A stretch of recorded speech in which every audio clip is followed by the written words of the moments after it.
Vous pouvez parler avec les autres organisateurs ou invités sur la ligne. Lorsque vous êtes prêt à parler aux participants, appuyez sur le bouton « Démarrer la diffusion » dans le panneau de configuration GoToWebinar. La diffusion vient de démarrer.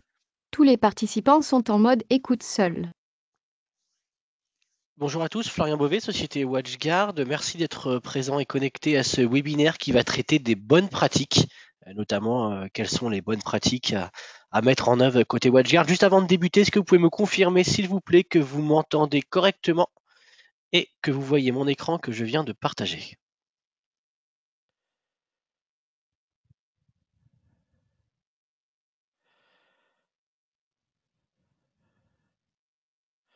Ok, merci. Salut Jérémy.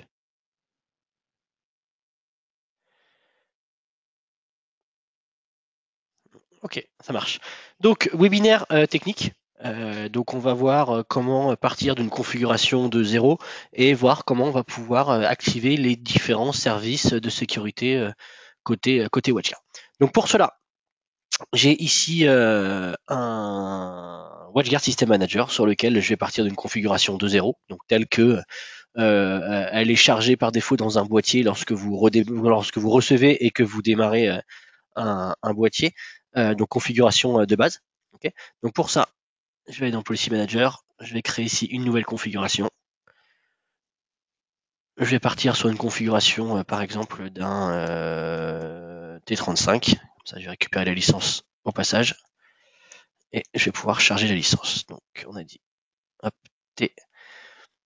On part sur un T35. Si vous avez des questions, n'hésitez pas à me les poser au fur et à mesure. Ok, hop. Et je crée ma configuration. Donc première étape, lorsque vous avez un boîtier, c'est charger la licence. La licence, vous la récupérez une fois que le boîtier a été enregistré sur le site de WatchGuard, vous l'enregistrez et derrière, il vous génère ce qu'on appelle une feature key et cette feature key, vous allez l'intégrer au boîtier. Okay. Donc là, j'ai un T35 avec les différents services de sécurité, notamment avec les services compris dans la Total Security, et je vais pouvoir faire mon déploiement. Okay. Donc deuxième étape, ça va être la configuration réseau. Je vais reprendre une configuration réseau plutôt classique. Pourquoi? Parce que tout à l'heure, on va rentrer un petit peu dans les proxys, notamment la messagerie, et ainsi de suite. Donc il faut que j'ai un minimum de réseau de configuré. Donc je vais prendre quelque chose de très classique. Ok. Hop, ça, pardon.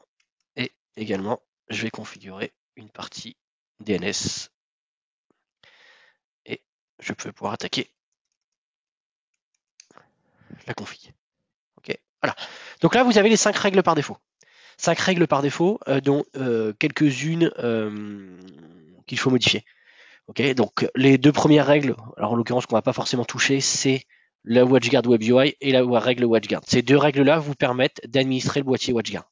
Ok, donc administration du boîtier WatchGuard, soit via le client lourd, soit via la console web. Par conséquent, faites attention lorsque vous allez modifier ces règles-là, de ne pas vous couper la main et par conséquent, vous ne pourrez plus administrer le boîtier derrière. D'accord. Ensuite, on a une règle FTP qui autorise le flux sortant, qui est une règle historique. Celle-ci ne sert pas à grand-chose, donc on peut clairement la supprimer. J'ai également une règle ping, donc qui autorise le ping depuis un réseau interne vers n'importe quelle autre zone, aussi bien publique que privée. Celle-là, on peut la laisser. Et enfin, j'ai une règle outgoing. La règle outgoing, par défaut, c'est celle qui va vous permettre, lorsque vous avez déployé un boîtier, d'autoriser tout le flux sortant. Le seul problème, c'est que tout le flux sortant est autorisé avec zéro sécurité.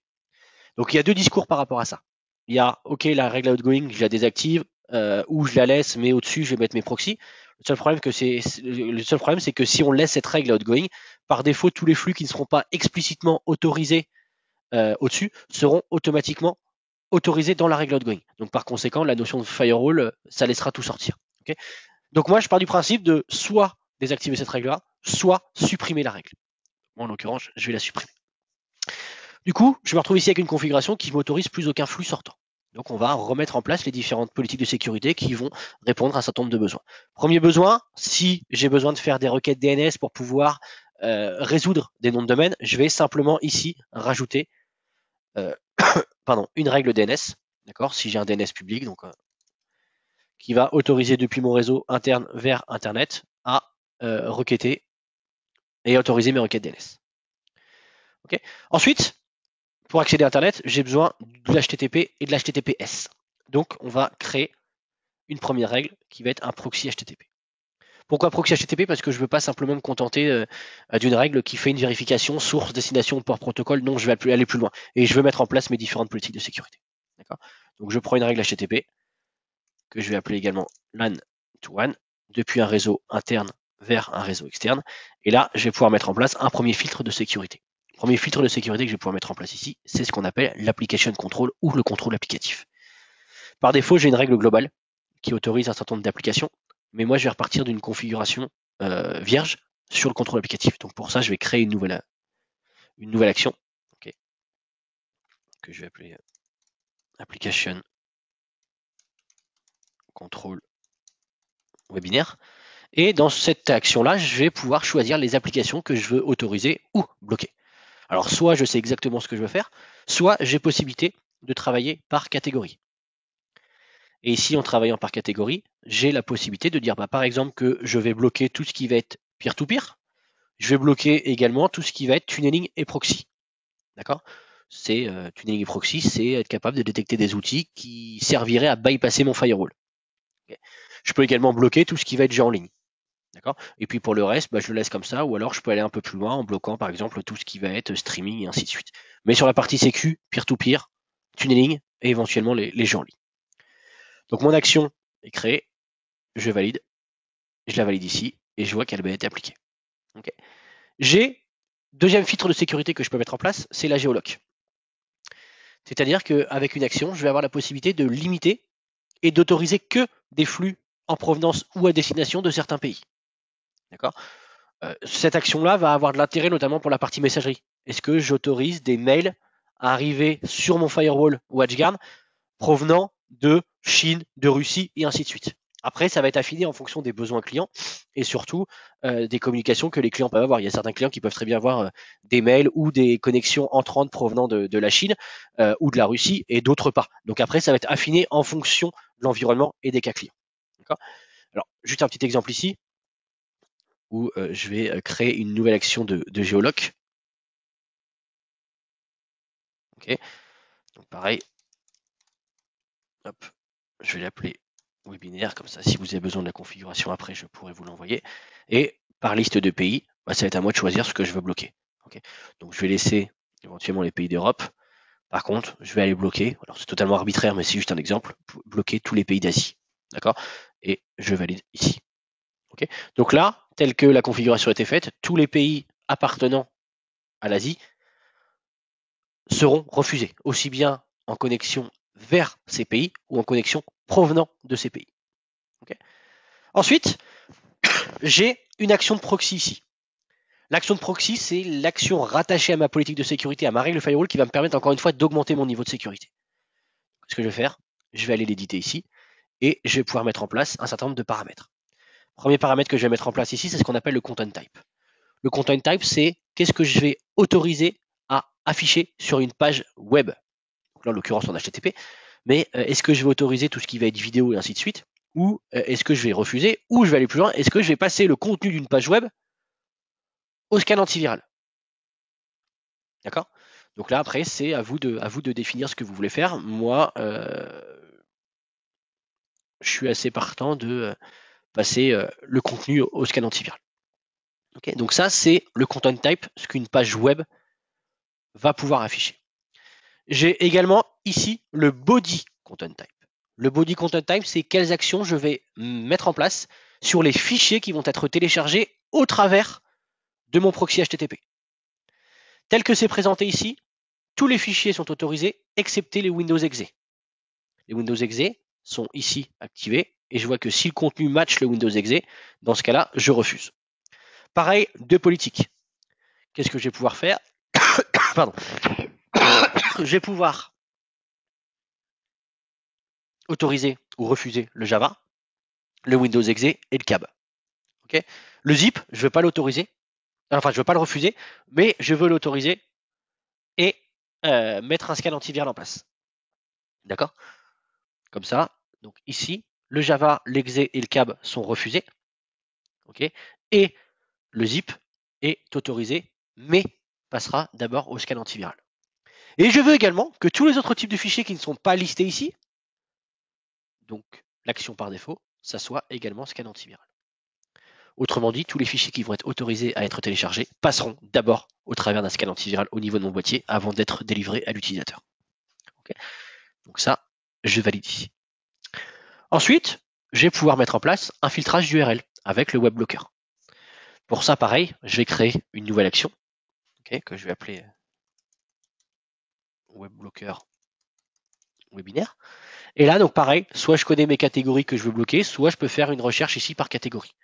Et parmi ces catégories-là, j'ai au moins une catégorie que vous devez bloquer, c'est la catégorie sécurité. Okay. Donc dans la catégorie sécurité, je retrouve tous les sites classés comme contenant du malware, sites de command and control, sites botnet, sites web compromis, keylogger, spyware, liens suspicieux et ainsi de suite. Donc cette catégorie-là, je vais sélectionner et je vais mettre à deny. Donc je vais refuser l'accès à ces sites qui appartiennent à une de ces catégories ici. Avec un simple filtrage d'URL, j'ai déjà la possibilité d'augmenter mon niveau de sécurité. Pourquoi? Parce que si j'ai un malware qui s'exécute sur un poste, qui tente de faire une connexion vers un des sites appartenant à ces catégories-là, automatiquement le flux sera bloqué. Okay. Donc ça, c'est actif. Et puis après, si vous voulez affiner vos politiques de sécurité, de filtrage web avec du contenu pornographique, jeux et ainsi de suite, vous pouvez le faire également. D'accord? Mais moi, je mettrai au moins cette catégorie. Donc, je valide ici. J'ai ensuite la gateway antivirus. Qu'est-ce que je vais mettre en place comme action lorsque j'ai un virus qui est détecté? Si j'ai un virus qui est détecté, je vais dropper. D'accord? Quand j'ai une erreur de scan, potentiellement liée à des signatures qui ne sont pas téléchargées sur le boîtier ou autre, qu'est-ce que je fais? En l'occurrence, je laisse passer. Quand mon fichier dépasse mon seuil, je laisse passer. Et enfin, quand mon fichier est chiffré ou protégé par mot de passe, je laisse également passer. Et on voit ici que la taille, le seuil par défaut, c'est 5 mégas côté T35. Plus vous montez en gamme des boîtiers, plus le seuil ici est important. Par exemple, de mémoire sur AM670, ça doit être 10 mégas. Okay. Ensuite, la réputation. Réputation web. Service communautaire de WatchGuard. Donc, mettre en place ici la réputation web va me permettre de bloquer toutes les URL qui auraient une mauvaise réputation. Les URL peuvent être catégorisées et avoir une mauvaise réputation grâce à tous les utilisateurs WatchGuard dans le monde qui vont tenter d'accéder à différents sites et durant l'accès, les pages web sont scannées. Du coup, si on détecte un malware, une URL de phishing ou autre, automatiquement la note du site est dégradée et la dégradation de la note du site servira à tous les utilisateurs et tous clients WatchGuard. Ok. Donc, je vais ici automatiquement bloquer les URL ayant une mauvaise réputation. Ensuite, j'ai message de blocage, le proxy et l'APT. Mais l'APT, je vais vous le montrer après parce qu'il faut l'activer de façon globale avant. Donc là, j'ai mon proxy qui est créé. Ok, hop. Hop, et je valide. Et je pense bien à activer la journalisation ici, tac, afin d'avoir des traces dans les logs. Donc là, vous voyez, mon proxy HTTP a été ajouté avec un certain nombre de niveaux de sécurité, du filtrage applicatif, de la géoloc, du filtrage antiviral, du filtrage web, la partie réputation, et on va voir comment on active la partie APT. Okay. Troisième règle que je dois créer, c'est également un proxy HTTPS. HTTPS, pareil, je garde la même nomenclature, LAN to WAN, depuis une zone interne vers une zone externe. D'accord. Je vais reprendre mon contrôle applicatif, puisque je n'aurai aucun intérêt à avoir un contrôle applicatif différent en HTTPS que je peux l'avoir en HTTP. Je vais également reprendre mon action ici de géoloc et je vais modifier mon action de proxy ici comme je l'ai fait pour l'HTTP. Donc pour ça, j'ai ici un certain nombre de sites et je vais reprendre mon web blocker. D'accord. Donc je reprends mon action de web blocker que j'ai créée et si je fais un filtre, je vois que toute la catégorie sécurité a été bloquée. Ok. Maintenant, je peux aller plus loin avec le proxy HTTPS, c'est que j'ai la possibilité de mettre en place le déchiffrement HTTPS. Et par conséquent, choisir différentes catégories d'URL et activer le déchiffrement dessus. Je prends un exemple tout bête. Vous avez des clients type école avec un public mineur. Okay. Je prends souvent cet exemple-là parce que ça montre bien la puissance du déchiffrement HTTPS. Vous avez mis en place un filtrage d'URL basé sur du porno. Donc très bien, toutes les URL appartenant aux catégories porno vont être bloquées. Par contre, si vous faites une recherche sur un mot clé porno, sexe ou autre sur Google et que vous cliquez une sélection d'images, vous avez toutes les images contenus explicites qui apparaissent. D'accord ? Pour être capable de supprimer ce contenu-là, il faut passer par le déchiffrement HTTPS. Maintenant, comme je vous le dis, ça sert à rien d'aller déchiffrer toutes les catégories d'URL, mais avec l'outil WatchGuard, avec le proxy HTTPS, je vais avoir la possibilité de déchiffrer, d'activer l'inspection sur certaines catégories. Je sais que la partie moteur de recherche Google, c'est une catégorie qui s'appelle Search Engine ici. Donc, je vais avoir la possibilité, pour cette catégorie d'URL, de cocher la case ici d'inspection. Donc, toutes les URL qui appartiennent à cette catégorie Search Engines and Portals seront inspectées. D'accord ? Par conséquent, le flux arrive chiffré au niveau de mon boîtier casse l'HTTPS, analyse et rechiffre. Du coup, au niveau du boîtier WatchGuard, je passe d'un flux chiffré à un flux non chiffré, donc de l'HTTPS à l'HTTP, et dans mon action de proxy ici, il me demande de choisir quelle action de proxy HTTP je veux mettre en place. Encore une fois, pour garder une certaine continuité sur la partie sécurité, je vais reprendre l'action que j'ai créée précédemment, à savoir la standard.webinaire dans laquelle j'ai mis en place l'analyse antivirale, la réputation et autres. Okay, donc par conséquent, sur un flux HTTPS, une fois que le flux est déchiffré, j'ai la possibilité de voir et d'analyser filtrage de contenu, filtrage antiviral et autres. Okay. Je peux également le faire sur d'autres catégories d'URL. On sait que les webmail utilisateurs, les utilisateurs qui vont vérifier, relever leur mail sur leur boîte mail perso depuis leur espace de travail, ça peut être un vecteur de risque. Donc pour ça, j'ai une catégorie qui s'appelle email. Okay, j'ai General Email ou Organization Email. General Email, c'est tout ce qui va être webmail, Gmail, Outlook et ainsi de suite. Donc je peux également aller activer l'inspection sur cette catégorie-là. Et si un utilisateur tente de télécharger une pièce jointe depuis Gmail au travers de son navigateur, l'inspection sera en place, l'analyse sera faite sur la pièce jointe qui tente d'être téléchargée. Donc autrement dit, si j'ai un virus ou autre que un utilisateur tente de récupérer, automatiquement, ça sera analysé, détecté et bloqué. D'accord ? Alors, quand je mets en place l'inspection, forcément, derrière, j'ai une histoire de certificat. Pour ça, j'ai deux options. Soit je prends le certificat du boîtier et je le déploie sur les différents navigateurs. D'accord ? Soit je prends un certificat signé localement via mon environnement Microsoft Active Directory et je l'importe dans le boîtier pour le déchiffrement. Les deux options fonctionnent. Une fois que ça c'est fait ici, hop,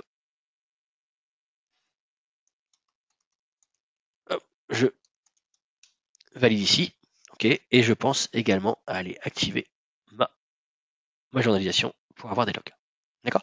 Donc vous voyez automatiquement ici mon proxy HTTPS qui a été ajouté, et comme j'ai mis en place l'inspection, j'ai une règle automatique qui a été ajoutée, qui s'appelle WatchGuard Certificate Portal, qui va me permettre de récupérer mon certificat depuis le boîtier WatchGuard. D'accord ? Donc là, vous voyez, hein, deux règles firewall assez simples, proxy HTTP, proxy HTTPS, contrôle applicatif, géoloc, filtrage de contenu, antivirus, réputation, déchiffrement. D'accord ? Maintenant, si je vais aller encore un peu plus loin, je vais pouvoir activer des paramètres globaux, notamment l'APT. Donc l'APT, je peux l'activer ici de façon globale. Je choisis les actions en fonction de mon niveau de menace. Je vous conseille fortement de le laisser par défaut. Et je vais pouvoir choisir sur quelle politique je veux l'activer. D'accord ? Alors pour ça, je vais le laisser ici. Donc je laisse par défaut. Je valide. Et si je retourne dans mon action de proxy HTTP, que j'édite mon action ici, l'APT, je peux l'activer. D'accord ? Donc l'APT, c'est la sandbox. Un fichier qui va passer au travers de mon boîtier WatchGuard, va passer à l'antivirus. L'antivirus ne connaît pas, n'a pas de signature pour ce fichier-là. Automatiquement, je vais pouvoir l'envoyer en sandbox. Okay ? Et donc, je le valide ici. Okay ? Donc, vu que je l'ai appliqué sur mon action d'HTTP, automatiquement, quand l'inspection sera faite sur des catégories d'URL, mon action HTTP sera également reprise. Donc, autrement dit, sur un fichier ou sur un flux chiffré sur lequel j'ai mis l'inspection, j'ai le même niveau de sécurité que sur un flux non chiffré. D'accord ? Autre service, la partie botnet. Botnet, il est activé par défaut. Le botnet, c'est nous, c'est ultra simple. Le boîtier va analyser chaque IP publique, que ce soit une IP source ou une IP destination, et il va vérifier que l'IP appartient ou non à une liste de botnets connue maintenue par Kaspersky. Si ça match, je bloque automatiquement le flux. Si ça ne matche pas, je laisse passer. Mais encore une fois, grâce à ça, je suis capable de détecter et de bloquer des communications entrantes ou des communications à destination de serveurs connus comme des serveurs de botnet. La partie DNS Watch, ça c'est ultra important. DNS Watch, c'est un nouveau service de WatchGuard, enfin nouveau, il y a maintenant pratiquement un an, mais c'est un service qui est récent. DNS Watch, comme son nom l'indique, va servir à analyser toutes les requêtes DNS qui vont passer au travers du boîtier. C'est, j'ai envie de dire, le premier module qui va être utilisé, sollicité par le boîtier. Une requête DNS pour du web, une requête DNS pour de l'application, et ainsi de suite, passera au travers de ce module-là. Okay. Donc, je peux ici l'activer et je vais choisir sur quelle interface je veux activer DNS Watch. En l'occurrence, moi, je le fais sur toutes les interfaces. Donc, toutes les requêtes DNS qui passeront par mon boîtier WatchGuard seront analysées. Et si derrière, j'ai une URL qui va pointer vers un site contenant du phishing et ainsi de suite, automatiquement, le DNS Watch le bloquera. Okay. Par contre, plutôt que d'avoir une page de blocage classique, vous allez avoir une page de blocage que vous allez pouvoir totalement personnaliser. Pour ça, sur le site, sur votre portail WatchGuard, vous avez un lien pour pouvoir gérer et voir ce qui se passe côté DNS Watch. Donc, je vais me connecter ici.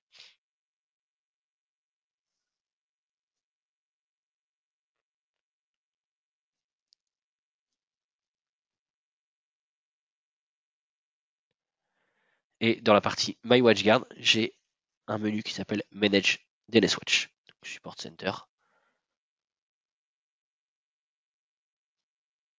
Et My WatchGuard Manage DNS Watch ici.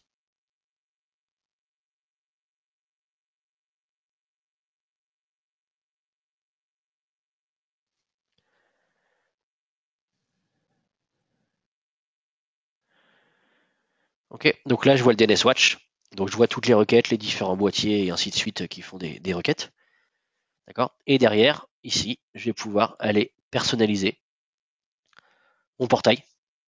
D'accord, avec la notion de notification pour moi, les réseaux protégés, mais également le contenu de la page bloquée. Okay, donc là, je le contenu. Donc du coup, je vais pouvoir mettre un contenu avec de la vidéo et ainsi de suite. La vidéo, un petit texte. En fait, après, vous mettez vraiment ce que vous voulez dans la page de blocage. D'accord. Donc ça, c'est la partie DNS Watch. Pareil, ultra simple à activer. Vous voyez, vous avez une case à cocher ici et automatiquement le DNS Watch est activé. Pareil, DNS Watch, un service de sécurité supplémentaire qui vous permet d'augmenter votre niveau de sécu. Gateway antivirus, on l'a vu. Ok. Geolock, on a vu. Partie IPS. Partie IPS ici, j'active l'IPS. D'accord. Encore une fois, je laisse les actions par défaut. J'active juste la journalisation sur le niveau information. C'est-à-dire que ça me permet de voir toutes les analyses IPS qu'il peut y avoir, même si j'ai une menace, même si j'ai une menace qui n'est pas détectée comme une menace, donc il y a un niveau information. D'accord. Et je vois également sur quelle politique c'est activé. Par défaut, activé sur toutes les politiques de sécurité. Okay. Petit point important, lorsque vous activez les différents services de sécurité, que ce soit l'antivirus ou autre, pensez toujours à passer ici par le menu Update Server. Pourquoi c'est important? Parce que par défaut, les mises à jour automatiques de l'IPS, du contrôle applicatif, de l'antivirus et du DLP ne sont pas activées. Autrement dit, le boîtier, quand vous le démarrez pour la première fois, il n'a aucune signature applicative, aucune signature IPS, aucune signature antivirale DLP. D'accord? Donc pensez bien ici à cocher cette case-là et à l'activer. Hop, je valide ici. Hop, quarantaine, réputation, on l'a vu. Ah, anti-spam. L'anti-spam, je vais passer par un proxy SMTP. Je reste dans l'optique que vous avez votre serveur de messagerie en local sur votre réseau. Par conséquent, les MX pointent sur votre IP public qui est hébergé par le boîtier WatchGuard et vous devez au niveau du firewall faire une règle de translation, de static NAT, qui va renvoyer le flux par exemple du port 25 vers votre serveur de messagerie. Pour ça, je vais prendre ici un proxy SMTP. D'accord. Donc en l'occurrence, ça sera non plus du LAN WAN, mais du WAN to LAN. D'accord. Depuis la ligne externale à destination 2. Donc là, je vais simplement créer une petite action de SNAT pour ma partie SMTP. D'accord. Où je dis que tout ce qui arrive sur mon IP public est redirigé ici sur une IP. 10.0.1, on va prendre les 25. D'accord. Hop, je valide ici, je valide, je valide. Donc tout ce qui arrive depuis Internet, qui va taper sur mon IP public de mon interface 0, sera redirigé sur le 10.0.1.25.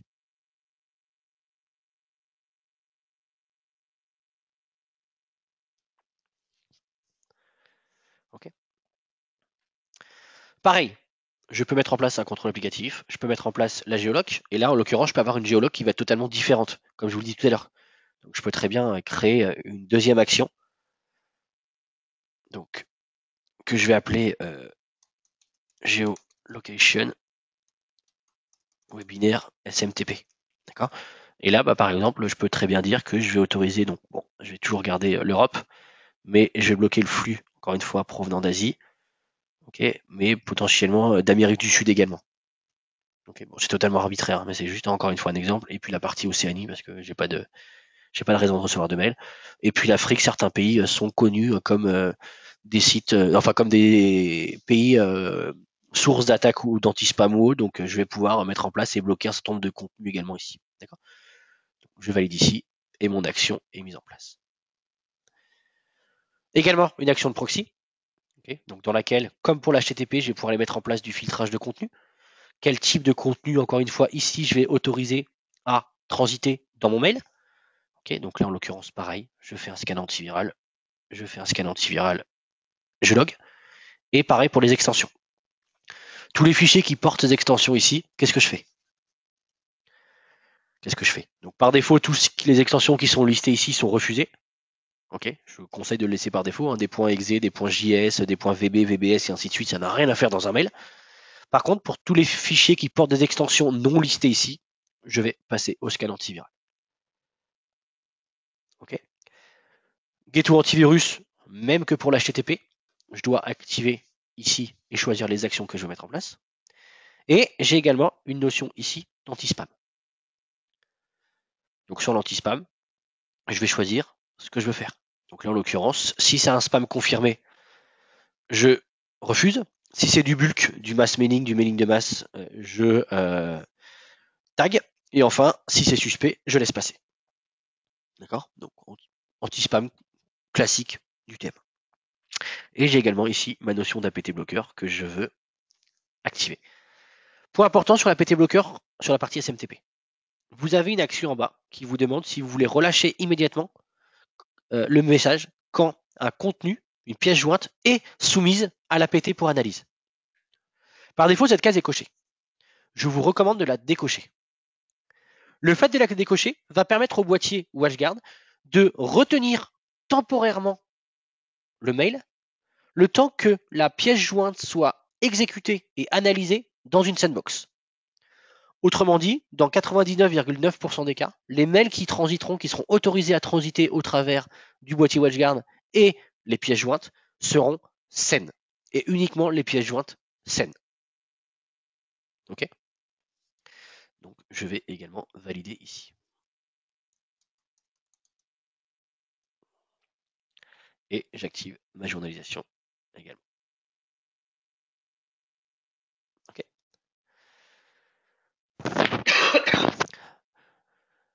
WebBlocker, on l'a vu, et autre service, la partie TDR. Alors la partie TDR, ça fait l'objet d'un webinaire qui est à part parce que c'est un module un petit peu différent. TDR qui signifie Threat Detection and Response, c'est un module WatchGuard qui va vous permettre d'augmenter votre niveau de sécurité en vous basant sur de la corrélation. Corrélation d'informations provenant à la fois du boîtier WatchGuard, donc là simplement en l'activant, mais également corrélation d'informations provenant d'un agent déployé sur les postes de travail et les serveurs. Cet agent s'appelle le host sensor et vous permet d'analyser d'analyser le comportement de la machine. Je reprends mon exemple classique. Tout à l'heure, mon utilisateur relève ses mails sur son compte Gmail. D'accord. J'ai pas mis en place le déchiffrement. Il télécharge une pièce jointe, il redescend une pièce jointe sur son poste de travail. L'exécution de la pièce jointe sur le poste de travail va générer X modifications au niveau de la machine, modification de la base de registre, des nouveaux process et des flux réseau sortants. D'accord. Ces différents événements-là vont me générer des logs et les logs vont être envoyés chez WatchGuard pour corrélation. En fonction de la corrélation, je vais être capable de dire qu'il s'agit ou non d'une menace. Et à une menace, je vais pouvoir affecter un score. Et en fonction du score, je vais être capable de mettre en place une remédiation automatique basée sur un kill de process, mise en quarantaine du fichier, nettoyage de la base de registre, d'accord, et dernièrement, isolation temporaire de la machine. Okay, donc TDR, corrélation entre le réseau et la partie endpoint, poste de travail, serveur. Donc ça s'active ici de façon globale. Donc on vient de voir ici, en termes de sécurité, en environ 30 minutes, ce qu'on est capable de faire. Donc on a mis en place la réputation web, la partie DNS, l'antivirus, le sandboxing, le filtrage applicatif, le filtrage web et d'autres services. Vous voyez, finalement, donc là on a à peu près fait le tour d'NS Watch, fait le tour des différents services de la Total Security, et vous voyez que rapidement, on peut augmenter considérablement le niveau de sécurité chez vos clients. Okay, j'en ai terminé moi pour ce webinaire. Est-ce que vous avez des questions?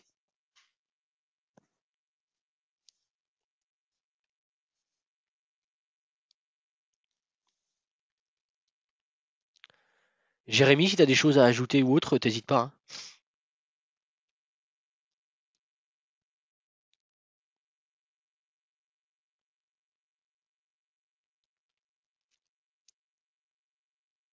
Pas de questions?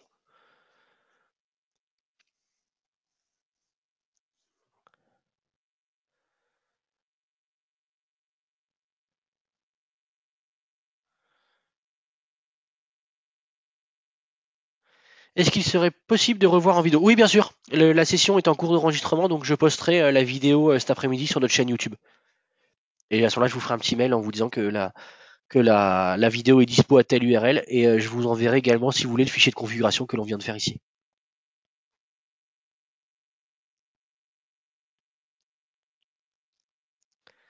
Pas de questions? Pas d'autres questions?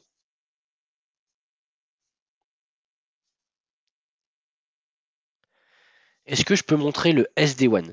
Alors, je peux montrer le SD-WAN si tu veux, Nicolas. Dans la dernière version, on a intégré une nouvelle fonctionnalité qu'on appelle le SD-WAN, Software Defined WAN. Autrement dit, être capable de laisser le boîtier choisir de façon dynamique quel lien Internet utiliser en fonction d'un certain nombre de critères. Qui dit SD-WAN dit forcément au moins 2 liens Internet. Donc je vais reprendre ma petite configuration réseau dans laquelle j'avais un lien WAN et un lien LAN, et je vais rajouter un deuxième lien WAN. Okay, que je vais appeler external 2 avec une IP fixe /24 et 254. D'accord? Donc là, j'ai au moins 2 liens WAN, mon external et mon external 2. Automatiquement, j'ai mon lien SD-WAN ici, j'ai mon menu SD-WAN qui se dégrise et qui devient accessible. Avec le SD-WAN, je vais pouvoir ici choisir des actions. Je vais dire par exemple que ça va être mon SD-WAN que je vais appeler default. D'accord? Et je vais pouvoir dire que, en fonction de ces critères ici, pourcentage de paquets perdus, latence, jitter ou gig en français, je vais utiliser tel ou tel lien. D'accord? Donc là, je crée mon action avec mon seuil. Je veux, pour qu'un lien WAN soit utilisé, que j'ai moins de 5% de paquets perdus, que j'ai une latence inférieure ou égale à 20 millisecondes et que j'ai une gig inférieure ou égale à 10 millisecondes.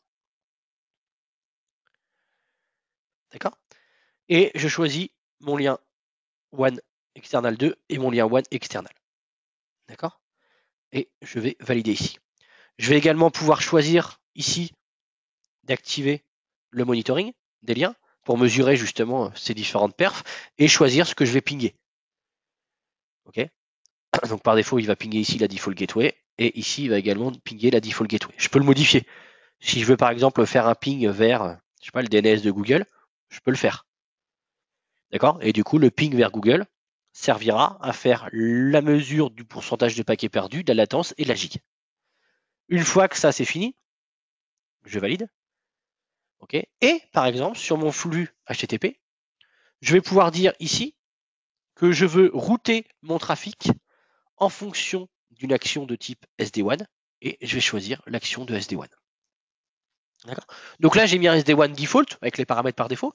Mais si j'ai par exemple de la voix sur IP ou autre qui nécessite des paramètres plus fins et un pourcentage de paquets perdu plus faible, des latences plus faibles, je crée une deuxième action et cette action-là, je l'appliquerai sur ma règle de firewall qui autorise explicitement la voix sur IP.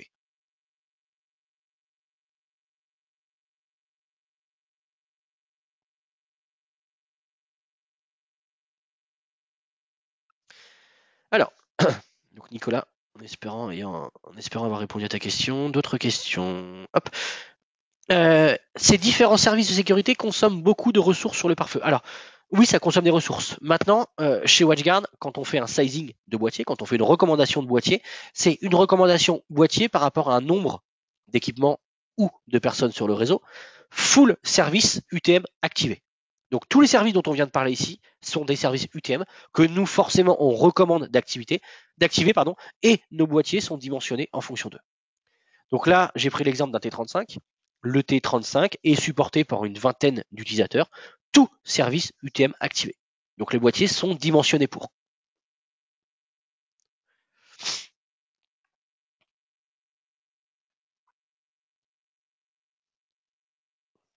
D'autres questions?